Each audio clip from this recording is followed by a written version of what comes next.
If you love movies and movie discussions, you've come to the right place. Who am I, you ask? I am the Wiz! A lot of Monkey Man is going to be dealing with Dev Patel and how he directed the film. There are things that he did well, but there are also things I have to criticize on this. But as much as I do have to do some criticism of him, I think as a first time directing, I think it was a good job. But I do think he makes some mistakes. The first thing I want to talk about is the visual aesthetic of the entire film. The film has this very dark, grungy, grimy, very destitute kind of feel. Or unless you're in the more palatial type of places, which looks like ominous and dark.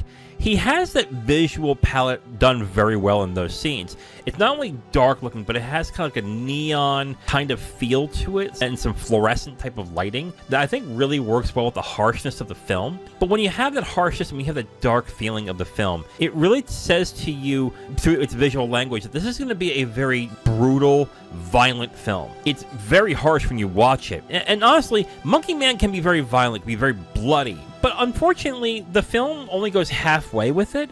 It really felt odd when I was watching this film, really asking myself, why did he pull away through certain scenes? There are certain scenes where he bites someone's nose off and you don't see the nose. There's scenes where he shoots somebody in the head, you don't see the shot.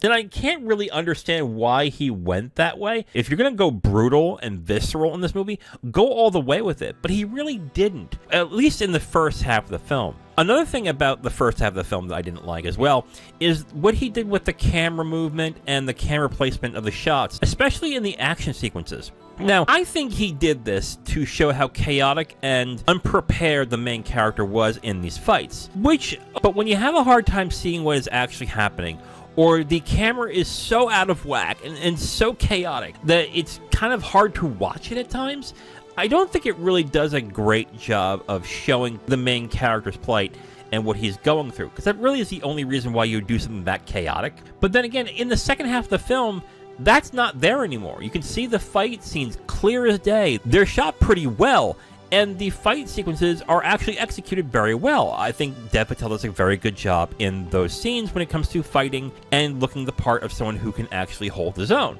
But into the writing portion, which Dev Patel also co-wrote, I have to be honest, this film is pretty formulaic when it comes to the actual cadence of a revenge thriller, which is fine. But he also sprinkled in a lot about politics and spirituality, which I don't think really added much to the film. In fact, it kind of distracted to the main point of the film. And I think this is especially true towards the end of the film where he's hiding out in this monastery or in this place with this spiritual people. But honestly, it just plays off like another trope. It doesn't really do anything emotionally or thoughtfully in that end. It just ended up being the, oh, okay, so this is where he picks himself back up and begins to really fight, which is like, okay, cool, I guess. I think this film is strange in a number of ways. I think overall, when it comes to the direction of the film, Dev Patel did a decent job. I think he made some mistakes that, honestly, some first-time directors do. They either get overly ambitious or they try and do too much. But I think he just stuck to the fundamentals. He just made it a revenge thriller. He cut the fat out a bit and just turned it into a really tight hour and 40-minute movie just about revenge, or even an hour and 30-minute movie about revenge and violence, and has a bunch of brutal fight scenes and stuff like that. I think this could have been a better film. But because he tried to do a little too much and he tried to do more with it than I think that was really necessary, I think it holds the film back.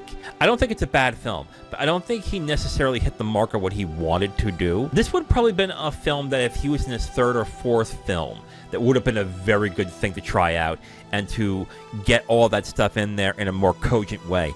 But honestly, I find myself saying the fights were good, the story's not good. It's kind of a wishy-washy kind of feeling I had at the end. Okay, so overall, there are things I like about this movie. I think the action is good, even though the camera work can be a little chaotic and doesn't really mesh well with the fight scenes. That is until the end when they do something completely different and it works then. I think the story was a lot more simple. It would have been better for this type of movie. Otherwise, the added stuff in there about spirituality and politics, I think doesn't really work all that well in this. And Dev Patel was good in the action sequences. He was very convincing as the main character when it comes to this. But when it comes to like the emotional stakes and the character work, this was a very lacking film, I felt. Overall, I'm going to recommend Monkey Man, but I'm going to recommend it in this specific context. If you want to see a filmmaker work out his creative kinks in his first shot, because that's what it kind of feels like in this movie. It feels like that he tried to get a little over-ambitious in 2/3 of the film, but then the third act of the film, he kind of found that vision that he needed and made it compelling. But you still have to go through the first 2 acts, which are not bad, but have problems. But I think in that interesting kind of way, I think it's a recommendable movie. Is it a great revenge action thriller? Not really. It really isn't. I think it made some unfortunate mistakes as it goes by. But I enjoyed it, even though I found myself questioning a lot of the decisions that Dev Patel made in this movie. So overall, I will recommend Monkey Man. But I would say watch this if you are in the mood for a revenge thriller and you've already seen all the John Wicks and all the staples of those types of films. Check it out on Amazon Prime. Now, if you want my full review on this movie, you can go to my website at IamTheWiz.com. You'll have my full written review right on the site, along with a link to the video that has this review that you've just listened to. Thank you for listening to this review. If you want to know what we're reviewing in the next couple of days, you can look on the screen right now to see what's coming up next. If you like what you heard, go ahead and leave a like on this video.